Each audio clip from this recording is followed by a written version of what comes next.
Hello friends, आप सभी का आपके अपने चैनल G10 क्लासेस में हार्दिक स्वागत है। और यह चैनल आप सबके लिए बहुत लाभदायक होने वाला है, क्योंकि आप सब जानते हैं कि इसमें हम सामाजिक विज्ञान विषय के लगभग सभी विषयों पर चर्चा करेंगे। चलिए आज शुरू करते हैं। आज की क्लास है हमारी कक्षा 10 चैप्टर 3 भूमंडलीकृत विश्व का बनना। तो बच्चों, जैसा आप जानते हैं, भूमंडलीकृत यानी कि भूमंडल पर विश्व का निर्माण किस प्रकार से हुआ, इनके कारणों के बारे में आज हम जानकारी करेंगे। कारणों में जो आप समझ सकते हैं कि पहले भूमंडल पर लोग कबीलों में रहते थे। धीरे धीरे जनसंख्या बढ़ने लगी, वो लोग एक दूसरे से मिलने लगे, उनके विचारों का आदान प्रदान होने लगा, उनके वस्तुओं का आदान प्रदान होने लगा, उनकी संस्कृति, उनकी सभ्यताओं का आदान प्रदान होने लगा। तो जिस तरह से एक संस्कृति और एक सभ्यता होने लगी, तो इस प्रकार से बड़े बड़े कबीले या बड़े बड़े स्थानों पर देश और राष्ट्र का निर्माण होने लगा और विश्व का निर्माण होने लगा। चलिए शुरू करते हैं। प्राचीन काल से आधुनिक युग। तो सबसे पहले बात करते हैं प्राचीन काल। प्राचीन काल में क्या होता था?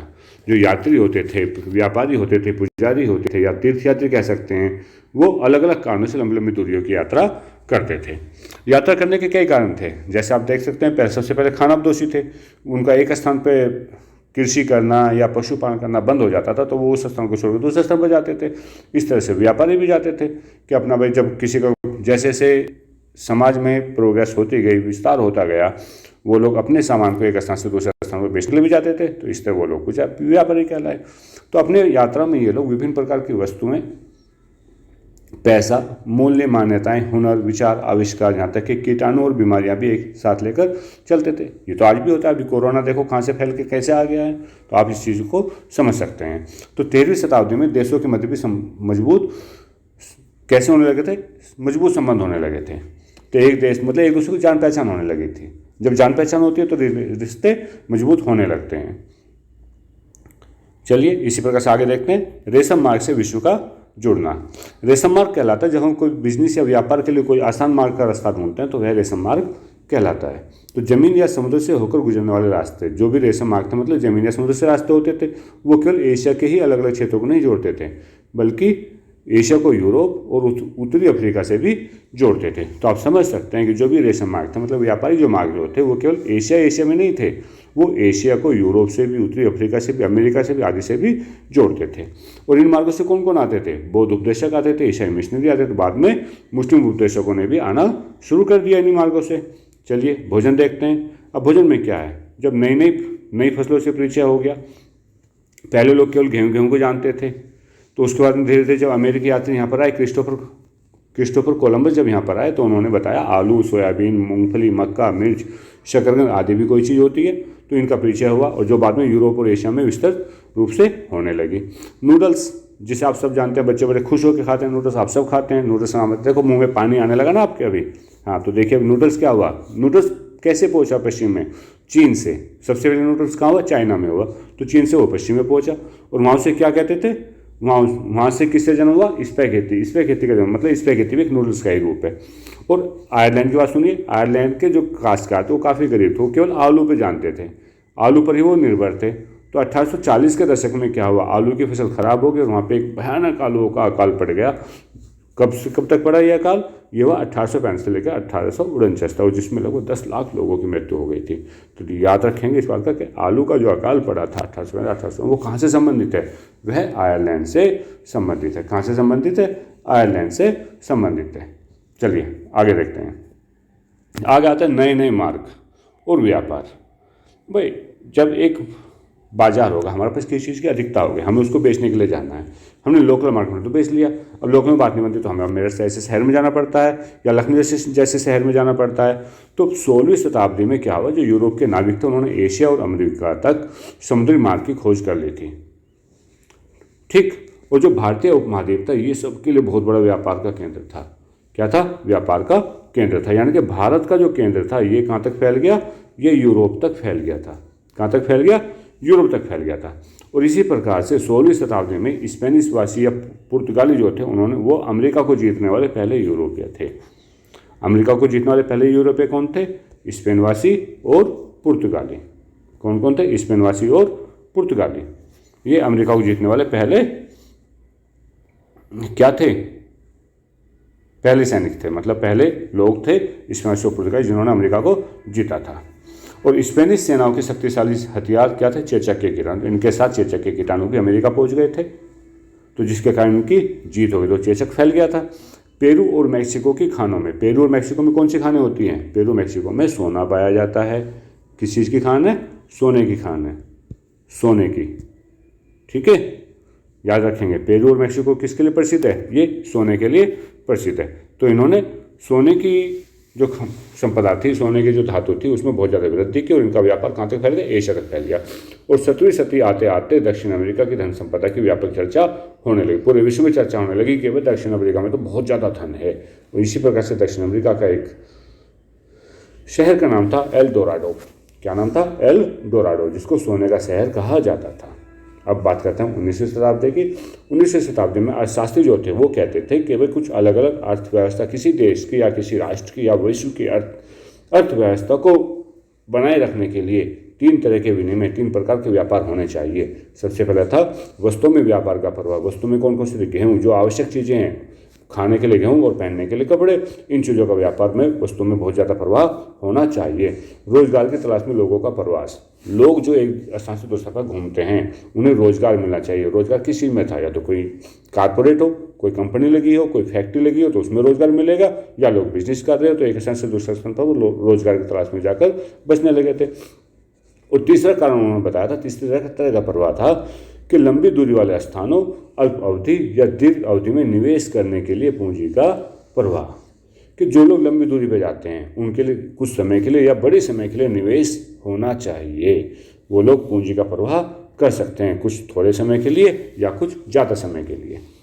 चलिए अब देखते हैं विश्व अर्थव्यवस्था को। तो जब इस तरह की बातें, ये तीनों पॉइंट जो थे, जब हमारे अर्थशास्त्री ऐसी बातें करने लगे कि भाई व्यापार में, वस्तु में व्यापार होना चाहिए, रोजगार की तलाश में भी लोगों का रहन सहन होना चाहिए, और जो लोग लंबी लंबी दूरी पर जाते हैं वो ज़्यादा बड़ी अवधि के लिए, ज़्यादा लंबी समय के लिए पूंजी का निवेश करें या ज़्यादा पूंजी का निवेश करें, तो इसमें अर्थव्यवस्था का उदय होगा। अब बात है विश्व अर्थव्यवस्था का उदय। 18वीं शताब्दी के अंत में औद्योगिकरण और जनसंख्या वृद्धि ने ब्रिटेन में खाद्यान्न की मांग में वृद्धि कर दी। तो आप जान सकते हैं जब जनसंख्या बढ़ेगी तो डिमांड तो बढ़ेगी, खाद्यान्न की, खाने की वस्तु की आवश्यकता होगी, कपड़े की आवश्यकता होगी, और वहाँ पे औद्योगिकरण हुआ, यानी कि उद्योग धंधे लगाए गए। उद्योग धंधे लगाए गए तो क्या हुआ? रोजगार बढ़ा और लोग वहाँ जाकर बसने लगे। जब वहाँ जाकर बसने लगे तो वहाँ की जनसंख्या में वृद्धि हो गई, और जनसंख्या में वृद्धि हो गई तो खाद्यान्न की जो डिमांड थी वो डिमांड बढ़ी, और जब वस्तु किसी की भी मांग बढ़ती है तो उसकी कीमत में भी वृद्धि होती है। इस प्रकार से मांग के साथ साथ उनके खाद्यान्न में मूल्य में वृद्धि हो गई। इसी के साथ आता है कॉर्न लॉ और इसके प्रभाव। कॉर्न लॉ क्या था? कॉर्न का अर्थ होता है मक्का। कॉर्न लॉ का अर्थ क्या होता है? मक्का। यानी कि जमींदारों के दबाव के कारण सरकार ने मक्का के आयात पर प्रतिबंध लगा दिया, मक्का को मंगाना बंद कर दिया, तो मक्का की कमी हो जाएगी, जिसको कॉर्न लॉ के नाम से जाना जाता है। पहले जब खाने की कमी थी और उस कमी के बावजूद, खाने की तो कमी हो, जब जनसंख्या बढ़ी तो भोजन के जो सामान थे, गेहूँ या मक्का, इनकी कमी हो गई। उस कमी के होने के बावजूद भी मक्का के आयात पर प्रतिबंध लगा दिया, तो इसको किस नाम से जाना जाता है? इसको कॉर्न लॉ के नाम से जाना जाता है। कॉर्न लॉ के उन्मूलन के बाद ब्रिटेन में भोजन की अपेक्षा सस्ती दरों पर आयातित होने लगा। जब कॉर्न लॉ हो गया कि मतलब भाई मक्का का आयात नहीं किया जाएगा, तो ब्रिटेन में क्या हुआ? भोजन पहले की अपेक्षा और सस्ती दरों पर आयातित होने लगा, और वो भोजन को और भी सस्ते रेट में मंगाने लगे। और ब्रिटिश सरकार की भूमि कृषि योग्य नहीं रह गई, जिससे कृषि आयात से प्रतिबाधा करने में वह अयोग्य हो गई। ब्रिटिश सरकार क्या होगी कि वो कृषि आयात में प्रतिस्पर्धा नहीं कर सकते, वो मतलब अपनी चीज़ों को नहीं बेच सकते। वहाँ की जो भूमि थी वो कृषि योग्य नहीं रही थी, उसमें उन्होंने ज़्यादा औद्योगिकरण किया, तो वहाँ पे केमिकल्स का यूज ज़्यादा हो गया, तो इसलिए वहाँ पे कृषि कम होने लगी। जब कृषि कम होगी तो वो आयात और निर्यात करने में अयोग्य हो गए, उस प्रतिस्पर्धा से बाहर हो गए। कॉर्न लॉ के उन्मूलन के प्रभाव देखो, इसके प्रभाव क्या क्या आए हैं। तो भोजन के मूल्य में गिरावट होगी तो क्या हुआ? ब्रिटेन की खपत में वृद्धि हो गई, भोजन का मूल्य तो कम हो गया, तो ब्रिटेन के लोगों ने उसको और ज़्यादा खरीदना शुरू कर दिया, तो वहाँ की खपत में वृद्धि हो गई। और 19वीं शताब्दी के मध्य में ब्रिटेन में तेज़ी से औद्योगिक वृद्धि हुई। जो जब औद्योगिक वृद्धि होगी तो उनकी इनकम भी बढ़ी और उनकी मांग में भी वृद्धि होने लगी। ठीक, चलिए 1890 ईस्वी में क्या हुआ? वैश्विक अर्थव्यवस्था का विकास हुआ। वैश्विक कृषि अर्थव्यवस्था, कृषि अर्थव्यवस्था का मतलब है कि लोगों ने खेती पर ध्यान दिया, कृषि की क्रांति की, जिसको हरित क्रांति के नाम से भी जाना जाता है। क्षेत्रीय वस्तुओं में विकास इतनी तेजी से हुआ कि 1820 से 1914 के बीच विश्व व्यापार लगभग 25 से 40 गुना बढ़ गया। क्षेत्रीय वस्तु का मतलब कि जो लोकल मेड वस्तु थी, इलाके वाइज वस्तु थी कि जिस जगह पे जिस इलाके में कौन सी फसल ज़्यादा होती है, उस तरह की चीज़ें थी, उसमें विकास तेज़ी से हुआ। और जब उसमें विकास तेज़ी से हुआ तो उसका आयात और निर्यात होने लगा। तो 1820 से लेकर 1914 का जो शतक हुआ, जो 100 वर्ष का ये समय था, इन वर्षों में विश्व व्यापार 25 से 40 गुना बढ़ गया। और व्यापार में लगभग 60% हिस्सा किसका हुआ था? प्राथमिक उत्पादों का। किसका था? प्राथमिक उत्पाद, जो हमें नेचर से डायरेक्टली प्राप्त होती थी, या हम फसल उगाते थे, गेहूं की, जौ की, कपास की, कोयला खोद के निकाला जाता था। इन चीज़ों का जो व्यापार में हिस्सा था वो 60% हो गया था। चलिए आगे देखते हैं।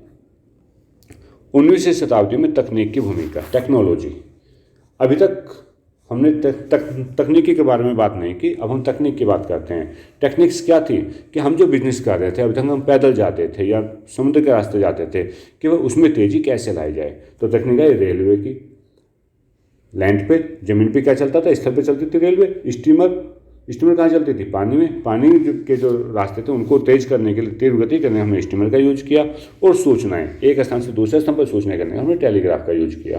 तो 19वीं शताब्दी में विश्व के रूपांतर पर बहुत अधिक प्रभाव डाला इन्होंने। किसने? रेलवे ने, स्टीमर ने, टेलीग्राफ आदि जो इस तरह का आविष्कार हुए, इन्होंने विश्व के रूपांतरण पर, यानी कि विश्व में जो बिजनेस चला, जो व्यापार चल रहा था, उस व्यापार पर बहुत ज़्यादा प्रभाव डाल दिया। परिणाम क्या हुआ कि तीव्र रेल परिवहन होने लगा, मालगाड़ी होने लगे, जहाज आदि ने विश्व के बाजारों तक पहुंचने में काफ़ी मदद की। एक स्थान को दूसरे स्थान पर पहुंचाना जाना होता था तो वो इसके माध्यम से एक तो कीमत में ज़्यादा पहुंचता था, क्वांटिटी में ज़्यादा पहुंचता था, और समय से पहले वो पहुंचने लगा। तो इसलिए जो व्यापार हुआ उस पर बहुत ज़्यादा प्रभाव पड़ा। मांस परिवहन में तकनीक हुई।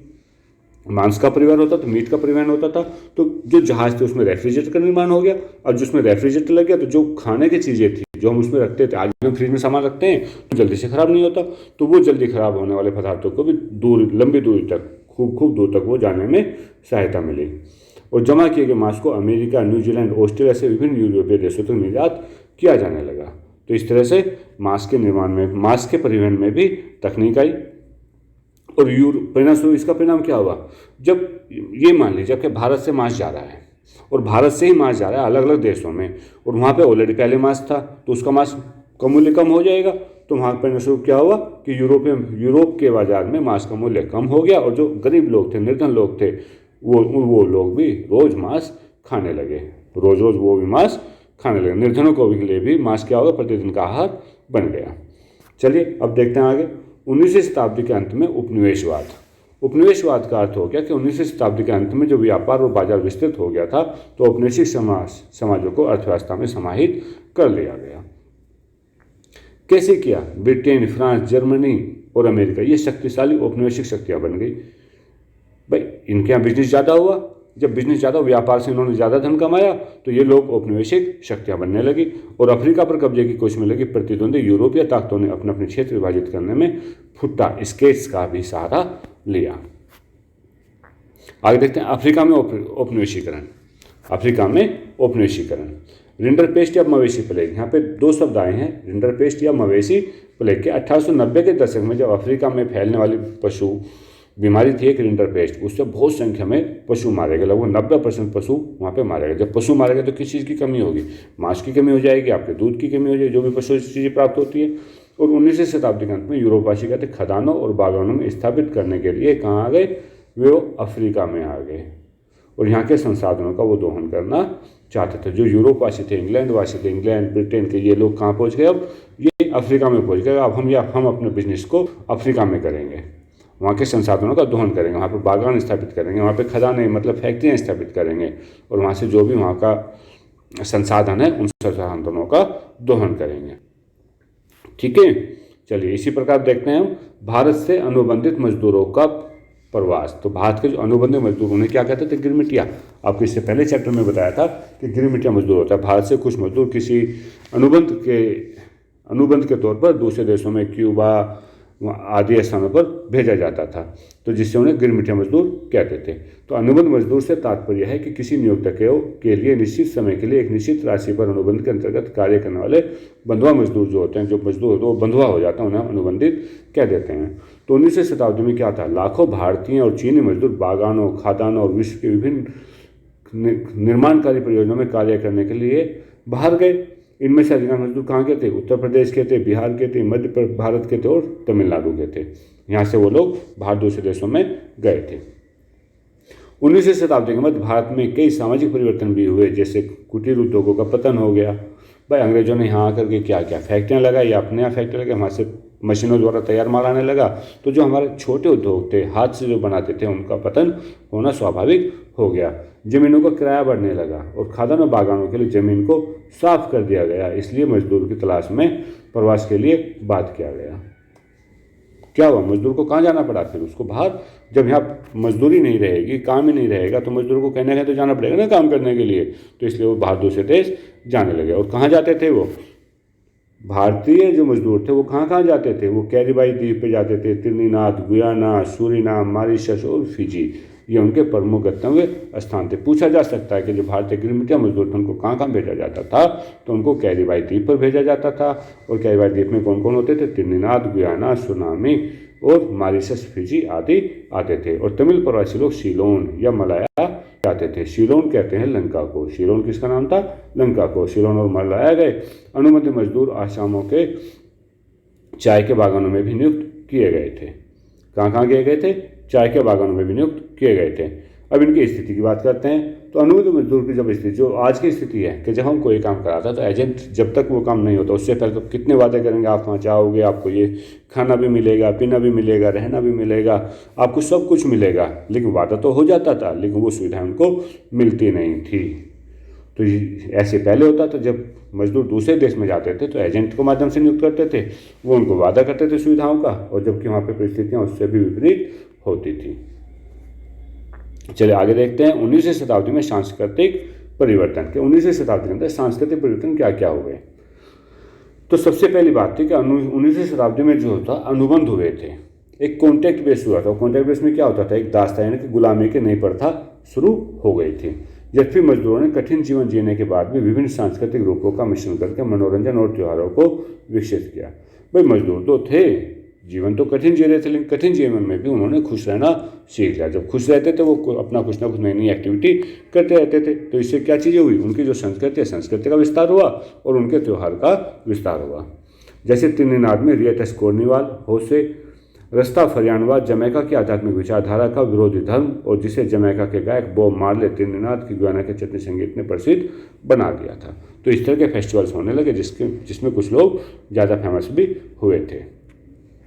ठीक है, समझ में आ रहा है ना? चलिए, अनुबंधित मजदूरों के वंशज। अब अनुबंधित मजदूर क्या थे? कि जो मजदूर स्थायी रूप से उन देशों में जाके बस गए, जैसे आज भी होते हैं, भारत के कुछ लोग दूसरे देशों में जाकर बस जाते हैं, तो वो वंशज, तो मतलब मूल क्या? मूल तो उनका भारतीय है, और वंशज किसको? वो भारतीय के वंशज हो गए ना। तो इसी प्रकार से उस समय भी कुछ मजदूर स्थायी रूप से दूसरे देश में जाकर बस गए थे, जहाँ पर वो काम के लिए गए थे। तो इसी का वहाँ पे क्या हुआ? भारतीय वंशजों का विशाल समुदाय है। जैसे नोबेल विजेता वीएस नायपाल, क्रिकेटर शिवनारायण चंद्रपाल, रामनाथ श्रवण आदि। याद रखेंगे, पूछा जाता है कि दूसरे देशों में बसने वाले क्रिकेटर कौन है? तो क्रिकेटर कौन है? शिवनारायण चंद्रपाल। नोबेल विजेता कौन है? वीएस नायपाल आदि। ठीक है। वर्ष 1921 में अनुबंधित श्रम की प्रथा का उन्मूलन हो गया, लेकिन इसके बाद भी कई दशक तक भारतीय अनुबंधित मजदूरों के वंशज कैरिबाई द्वीप समूह में बेचैन अल्पसंख्यकों का जीवन जीते रहे। चलिए अंडरस्टूड, आगे बढ़ते हैं। विदेश में भारतीय उद्यमी कहते हैं व्यापारियों को। भारतीय उद्यमियों ने मध्य भारत और दक्षिण पूर्व के एशिया में कृषि निर्यात का वित्तपोषण किया, और प्रसिद्ध उद्यमी शिकारीपुरी श्राफ और नाटिकुट्टी चेटियार थे। कौन कौन थे भारत के प्रसिद्ध उद्यमी? शिकारीपुरी श्राफ और नाटिकुट्टी चेटियार। और भारतीय उद्यमियों ने यूरोप के उपनिवेशवादियों का अनुसरण किया, और ये पर्यटकों को स्थानीय और आयातित कलाकृतियाँ भी बेचा करते थे।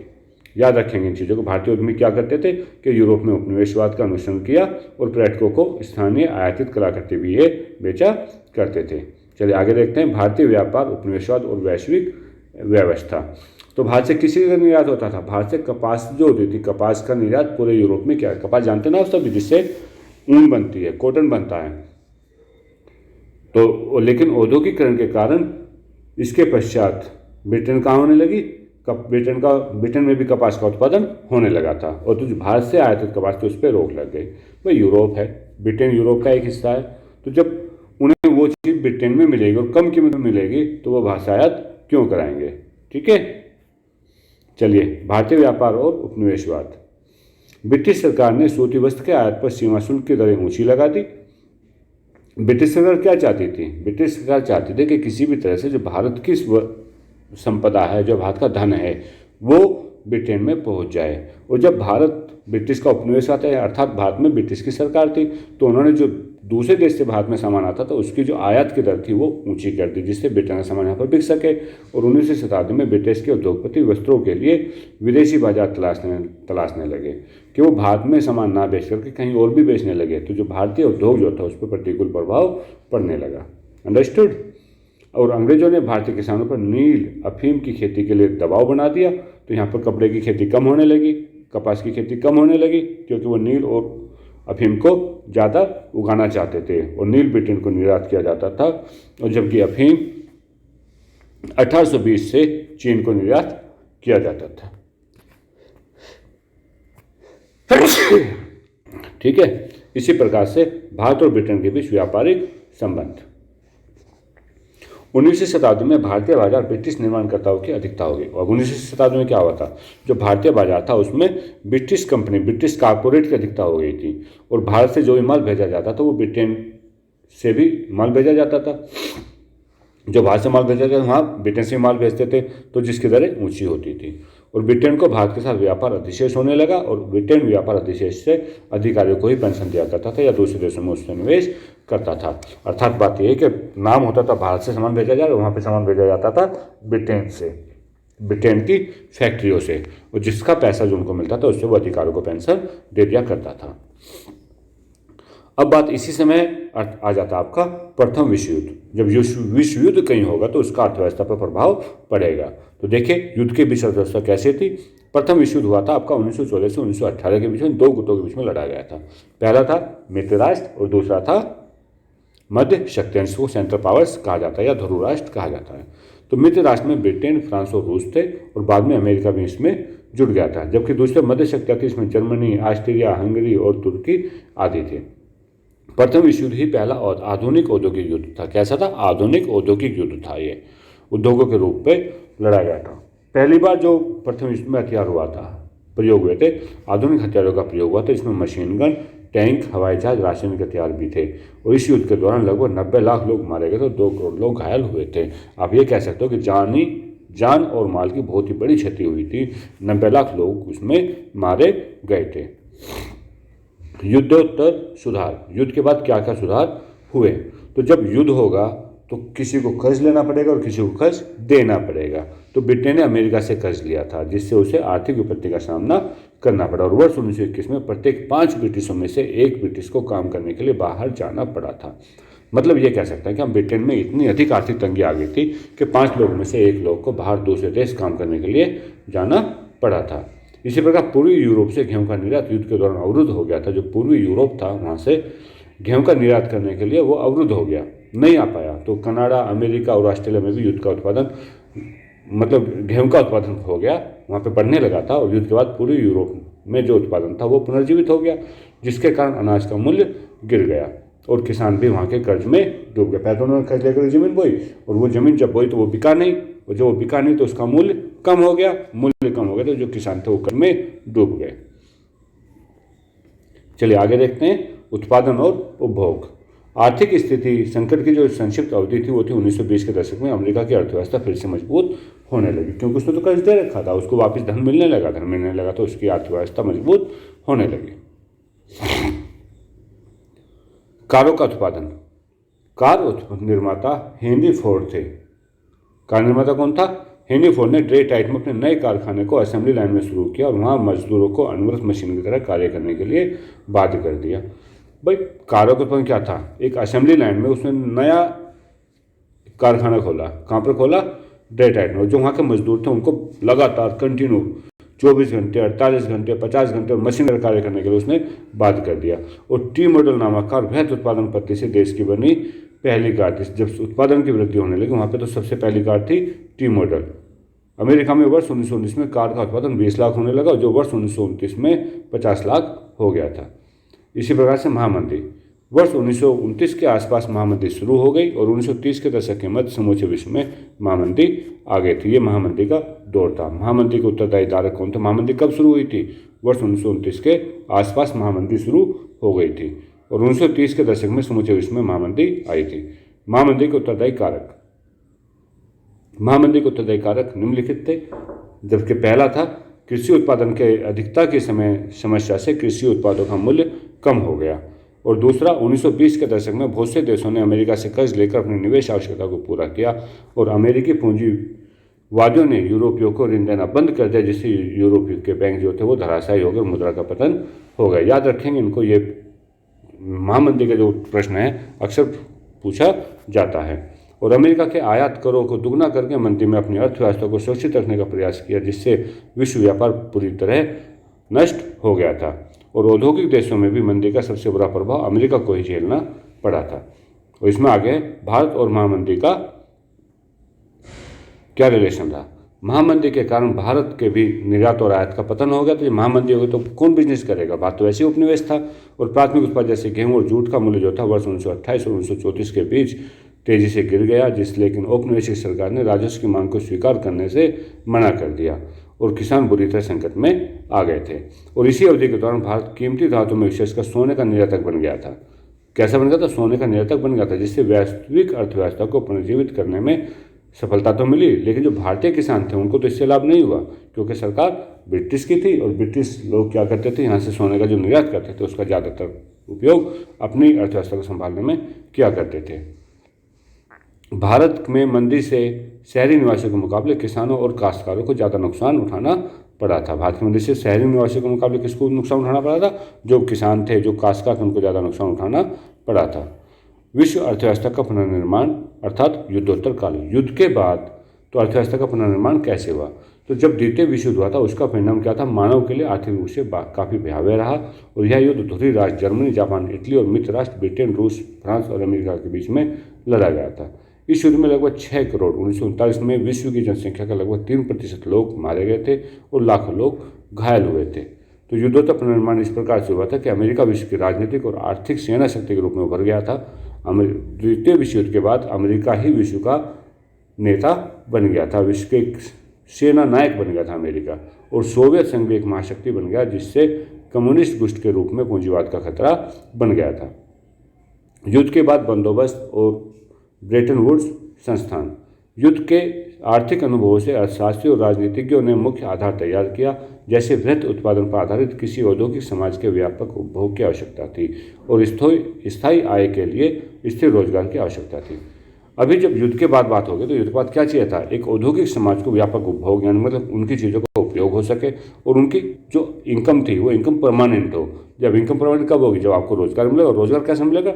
टेम्परेरी नहीं चाहिए, परमानेंट आपको रोजगार मिल जाए, एक स्थिर रोजगार मिल जाए, स्थायी रोजगार आपको मिल जाए तो आपकी इनकम परमानेंट होने लगेगी। इसी प्रकार के एक देश दूसरे देश के साथ आर्थिक संपर्कों से संबंधित हो गया और वस्तुओं और पूंजी और श्रम के प्रभाव का नियंत्रण करने की शक्ति केवल सरकार के पास थी। शक्ति किसके पास थी? केवल सरकार के पास थी। जो एक देश के श्रमिक या एक देश के नागरिक दूसरे देशों में जाएंगे या उनका आपसी संपर्क होगा तो इस तरह का नियंत्रण कौन करेगा? तो सरकार ही करेगी ना, तो उसकी शक्ति केवल सरकार के पास थी। और जुलाई 1944 में अमेरिका स्थित न्यू हैम्पशायर के ब्रिटेन वुड्स नामक स्थान पर एक संयुक्त मौद्रिक और वित्तीय सम्मेलन की सहमति बन गई थी। बहुत इंपॉर्टेंट है कि जुलाई 1944 में कौन सी घटना हुई थी, या न्यू हैम्पशायर में क्या घटना हुई थी, या वुड्स बैटन नामक स्थान पर क्या हुआ था, या पूछा जा सकता है संयुक्त राष्ट्र मौद्रिक और वित्तीय सम्मेलन समिति कहाँ बनी थी। तो ये जुलाई 1944 में अमेरिका स्थित न्यू हैम्पशायर के ब्रिटेन वुड्स नामक स्थान पर जुलाई मौद्रिक और वित्तीय सम्मेलन सहमति बनी थी। बहुत इंपॉर्टेंट प्रश्न है आपके लिए। IMF और विश्व बैंक की स्थापना। IMF की फुल फॉर्म होती है इंटरनेशनल मॉनेटरी फंड।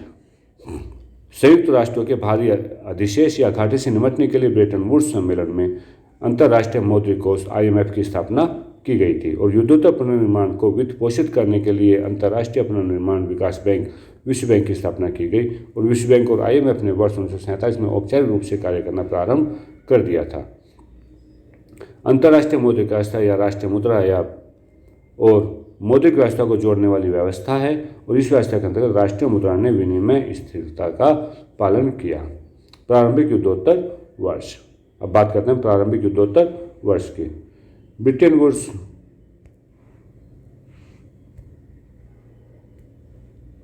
वुड्स की व्यवस्था ने पश्चिमी औद्योगिक राष्ट्रों और जापान के लिए व्यापार और आय में स्थायी वृद्धि के युग का सूत्रपात किया। तो सूत्रपात कैसे किया? औपनिवेशीकरण और स्वतंत्रता। द्वितीय विश्व युद्ध के बाद बहुत सारे यूरोपीय क्या थे जो औपनिवेशिक शासन के अधीन थे, वो कैसे होने लगे? स्वतंत्र होने लगे। उनमें भारत भी एक है। लेकिन इनके साथ ही देशों के जब स्वतंत्र तो हो गए, लेकिन आर्थिक समस्याओं का सामना भी करना पड़ा, क्योंकि पहले ये लोग कंगाल हो चुके थे। और जैसे IMF और विश्व बैंक का गठन इन्हीं देशों की आवश्यकताओं के लिए किया गया था, तो यूरोप, जापान ने अपनी अर्थव्यवस्था का अपना निर्माण किया, जो IMF और विश्व बैंक पर निर्भर नहीं रहे थे। लेकिन ऐसे में भी 1950 के दशक में ब्रिटेन वुड्स संस्थान विकासशील देशों की ओर अधिक ध्यान देने लगा था, जिनमें भारत जैसे देश आते हैं। विकासशील देशों की दशा क्या थी? विकासशील देशों की दशा कि नव भारत राष्ट्र उपनिवेशन में के बाद भी अंतर्राष्ट्रीय संगठनों के द्वारा नियंत्रित थे। नवराष्ट्र का तो औपनिवेशीकरण तो हो गया था, लेकिन उसके बाद भी जो अंतर्राष्ट्रीय संगठन थे, जो बड़े बड़े संगठन थे, उन्हीं के रूप द्वारा ये नियंत्रित होते थे, क्योंकि उनके पास धन तो था नहीं। और ऐसे में अधिकांश विकासशील देशों ने अंतर्राष्ट्रीय आर्थिक प्रणाली की मांग की और समूह G77 का ग्रुप 77 का गठन किया। और नई अंतर्राष्ट्रीय आर्थिक प्रणाली new international economic order NIEO से तात्पर्य ऐसी व्यवस्था से रहा है जिससे उन्हें प्राकृतिक संसाधनों पर नियंत्रण, विकास में सहायता, कच्चा माल और विकसित देशों के बाजारों में माल बेचने के अवसर मिले। पूछा जा सकता है कि NIEO से क्या तात्पर्य है? नई अंतर्राष्ट्रीय आर्थिक प्रणाली से क्या तात्पर्य है?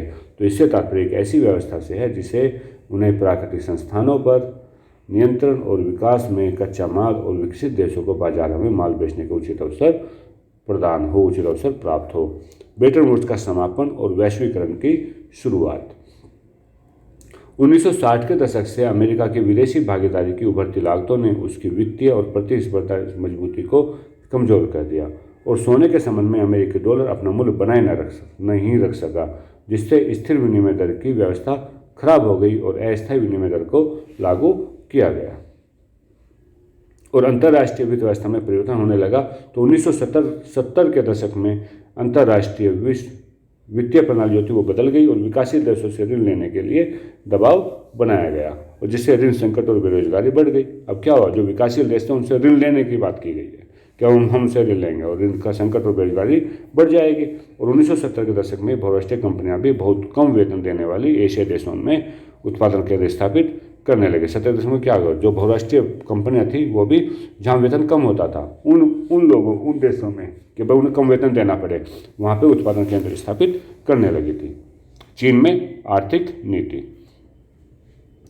चीन 1949 की क्रांति से विश्व की युद्धोत्तर अर्थव्यवस्था को अलग अलग रखता था, अपने आप को वो अलग रखता था जिससे वो अपनी प्रोग्रेस कर सके। तो चीन में नई आर्थिक नीतियां और सोवियत संघ के बिखरने और पूर्वी यूरोप में साम्यवाद हो जाने से देश और अर्थव्यवस्था के अंग बन गए थे। और अंतिम 2 दशक में चीन, ब्राजील और भारत जैसे देशों ने बहुत स्पीड से, द्रुत गति से आर्थिक विकास किया था। ये आपको भी मालूम है कि अंतिम 2 दशक में चीन, भारत और ब्राजील काफ़ी विकासशील देश हुए जो विकास की तरफ अग्रसर हो रहे हैं। उम्मीद है कि आपको यह चैप्टर समझ में आया होगा। फिर भी यदि आपको कोई समस्या है तो आप कमेंट्स करना ना भूलें। Please like and share the video and subscribe the channel. Again, you are welcome for G10 classes. Thank you for watching the video.